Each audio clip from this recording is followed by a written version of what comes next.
So go ahead and pull your notes out from yesterday. We talked about rhombi. Today we're going to be talking about rectangles and squares. So reminders, these are all about parallelograms. The sum is 360, opposite sides are parallel and congruent, opposite angles are congruent, consecutive angles are supplementary, and the diagonals bisect each other. Now yesterday we talked about properties of rhombi. All the side lengths are congruent to each other. And we have some perpendicular diagonals intersecting that create right triangles, 4 of them. So if they are asking for side lengths in a rhombus, you may have to use Pythagorean theorem. Now that only applies if they're asking for side lengths. If they're asking for angles, you're likely going to have to remember your knowledge of the triangle's sum of interior angles is 180. So keep that in mind. Diagonals bisect each other, so that means that the orange and the blue on my screen are not necessarily congruent. In some special cases, they might be.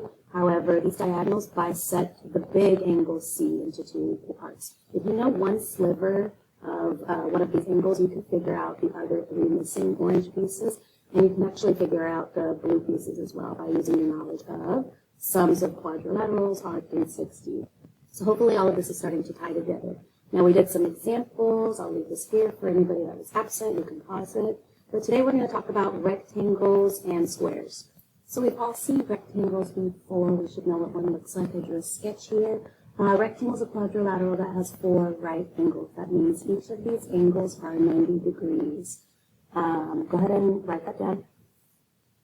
Moving over to the other side, properties of rectangles, if they are right angles, that obviously means that they are 90 degrees. So angle A, B, C, and D are 90 degrees. The diagonals of a rectangle are congruent. So that means AC and BD are congruent to each other.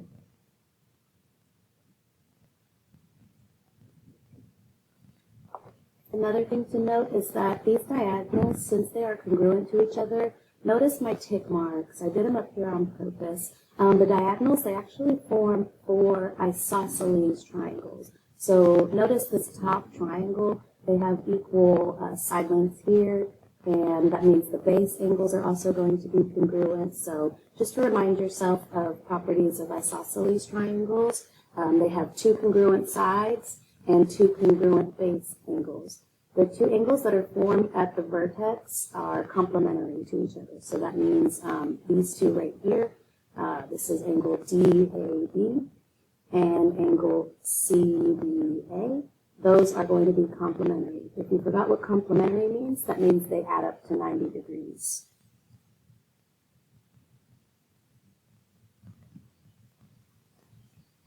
All right, so let's do some examples. If ABCD is a rectangle, we need to find the measurement of AC. It's asking us for AC here, the whole entire thing. I know half of it is 10, so AE must be 10. So AC, the total distance, is 10 plus 10, which is 20. All right, the next example, find the measures of the numbered angles in the rectangle. All right, so this is kind of hard to see on my screen, but you have it on your paper. This angle that I'm pointing at is a 56 here. So 56 here, and angle 1, remember, this is a right angle, so you have to use subtraction. 90 minus 56. Go ahead and calculate that. So you should have got 34. So since angle 1 is 34, you can label that 34. And remember that this is an isosceles triangle that my mouse is hovering over. So since it's an isosceles triangle, that means I have 2 congruent base angles. So if angle 1 is 34, I also know this angle where my mouse is at is 34 as well.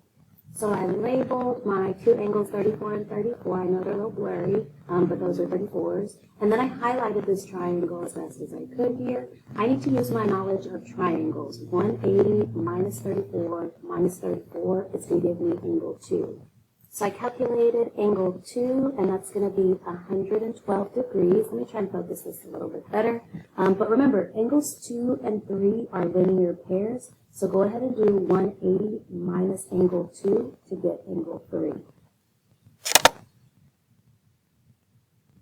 As best as I can get it. Okay, anyways, angle 3 is 180 minus 112. So angle 3 is 68. I did 180 minus 112 because they are linear pairs.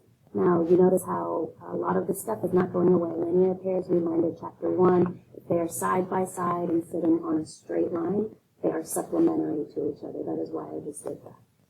So moving on to angle number 4, there's a couple ways that we could find this. Now, I can kind of glance at it and say 56 and angle 4, those are alternate interior angles, and say, okay, they must be the same, which is true, and you can stop there.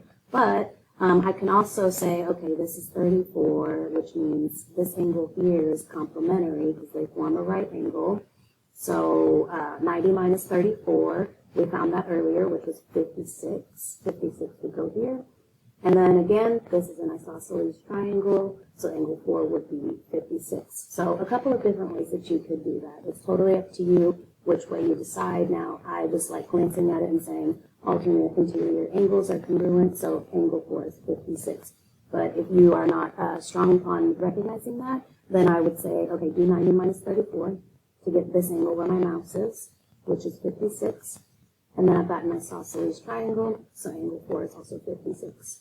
Moving on to squares, we should all know what a square looks like, and we should all know that it has 4 right angles and 4 congruent sides. So we're just going to list all the properties of squares here. Alright, so all the side lengths are equal to each other, so I wrote AB is equal to BC is equal to CB is equal to AB. Obviously, they have 4 equal sides. Now, something you might not have known is that the diagonals AC and BD are perpendicular. That symbol means perpendicular. Perpendicular means in the middle where they meet. Those are all 90-degree angles. So let's mark those. Maybe put a little square here to remind you. All of those are perpendicular, 90-degree angles. Also, each angle A, B, C, and D, they're equal to each other because they're 90 degrees. Now, in a square, the diagonal does come through and it bisects the 90-degree angle. So since the diagonals bisect each angle, this diagonal is coming down and cutting this 90-degree angle in half. So each of these little slivers where the diagonal comes and meets each vertex, those are 45-degree angles. Now, that's a lot to write in this little diagram, but just follow my thought process. 45, 45, 45, 45.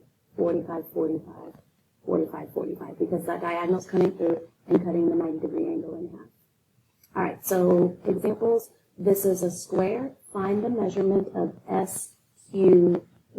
Now, that's right here where my mouse is. I'll put a little highlighter dot next to it.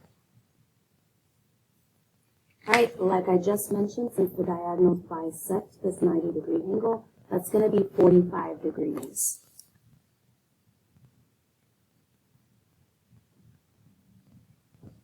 Right, easy enough.